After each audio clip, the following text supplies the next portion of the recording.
Maverick yelled as a stray shell whistled overhead. I'm going to fire back, Boggis yelled, grabbing a torch. I'll show them. That cannon hasn't worked since the 1800s. Boggis lit the fuse anyway.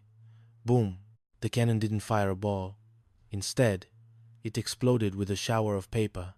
For a moment, it looked like New Year's Eve in the jungle.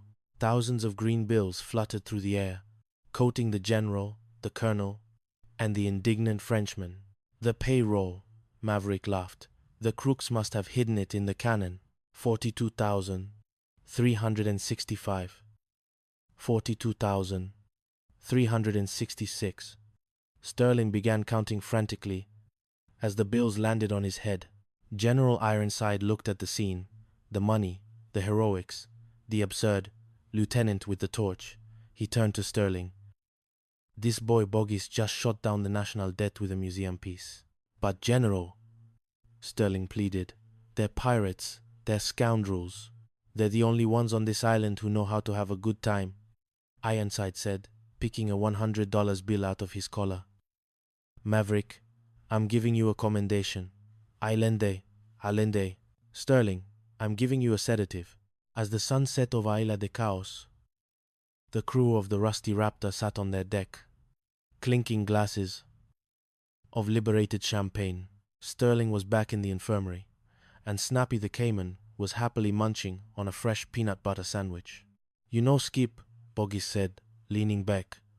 Friday the 13th isn't so bad after all. Maverick grinned, looking out at the dark jungle. Butterfingers, on this island, every day is Friday the 13th. We just provide the luck.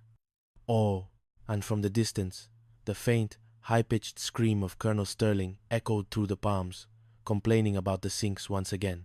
The End. The Chronicles of Chaos. A novel of war, wine, and well-intentioned weirdness. Big Amini. Chapter 1. The Great Garter Belt Crisis. The Sapphire Sea was a vast, shimmering expanse of blue that promised adventure to some and eternal boredom to others.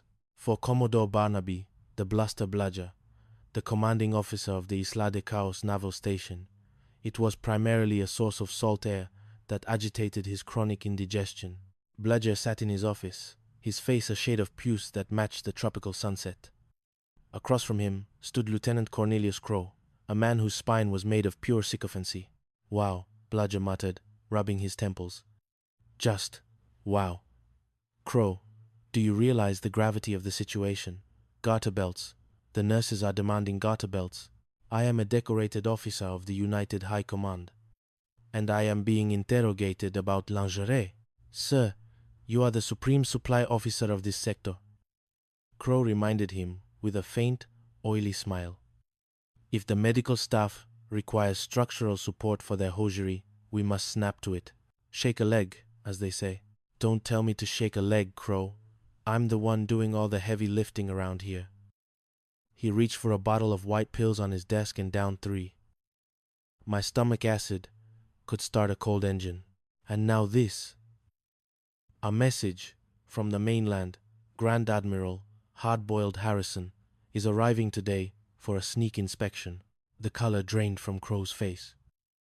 Harrison was a man who famously ate rusty nails for breakfast and fired subordinates for having unpolished shoelace aglets.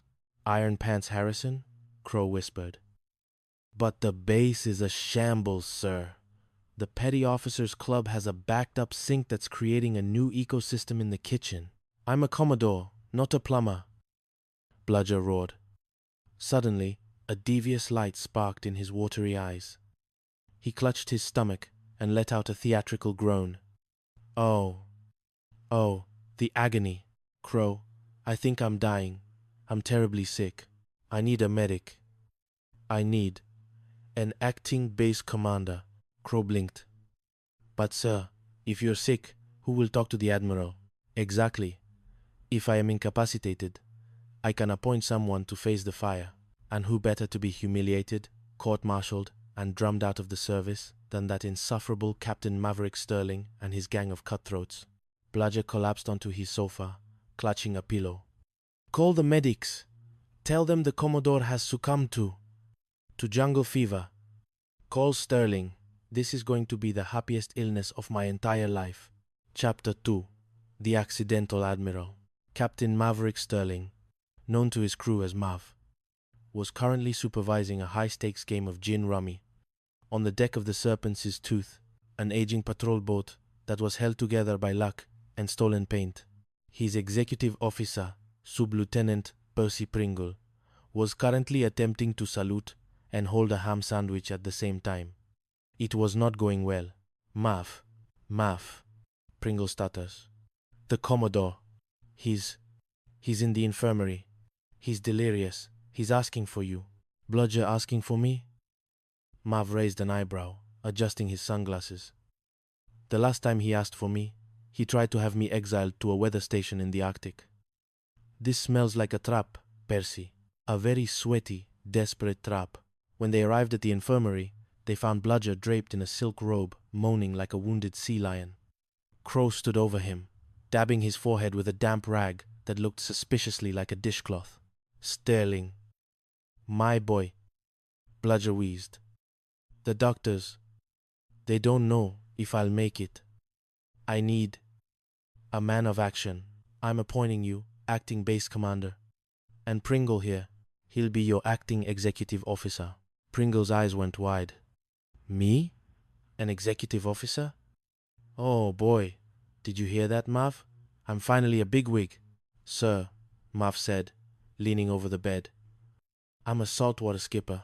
I'm no good behind a desk. Why not Crow? Crow is a boob. Bludger barked, then quickly reverted to a whimper. No.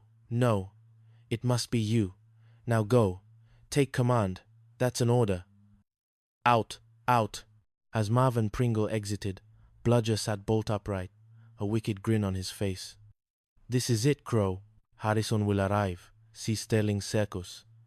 And the Serpent's Tooth crew will be in the brig before the sun sets. Meanwhile, back at the headquarters, Mav found himself staring at a mountain of paperwork. The phone was ringing off the hook. Hello? Yes, this is Acting Base Commander Sterling, Mav said into the receiver. The sinks? Oh, tell the petty officers to use the ocean. It's bigger. And the garter belts? We found them. They look like slingshots? Well, tell the nurses to be careful where they aim. Percy Pringle was in his element, which is to say, he was in a state of utter chaos. He was currently on another line, trying to authorize a new building for the construction battalion. Right. I authorize the building, Pringle shouted. Wait, it's in the middle of the rifle range? Tell them to keep their heads down. We're conducting important business here. The base was suddenly a hive of productivity. Sterling, realizing that he had a blank check, decided that the men needed a little shindig to boost morale. Within an hour, a group of local hula dancers had been recruited, a crate of prohibited beverages had been discovered, and a full-blown luau was being planned in the bomb shelter. Full speed ahead, boys. Mav laughed. If we're going down in style.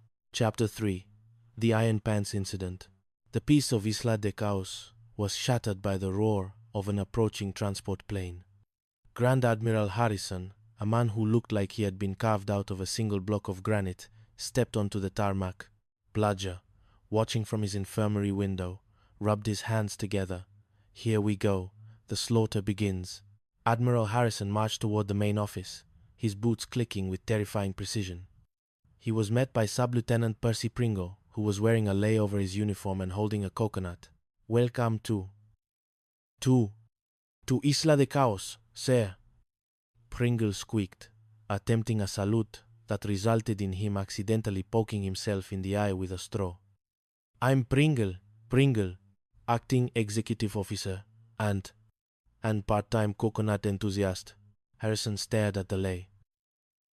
What in the name of the Great White Fleet is that thing around your neck, son? It's an old native custom, sir, welcoming the iron pants of the Sapphire Sea. Harrison's eyebrow twitched. McHale. I mean, Sterling. Where is he? Woo. One. Where is he? Mav stepped forward, looking entirely too relaxed. Acting Base Commander Sterling, at your service. Admiral, sorry about the Commodore.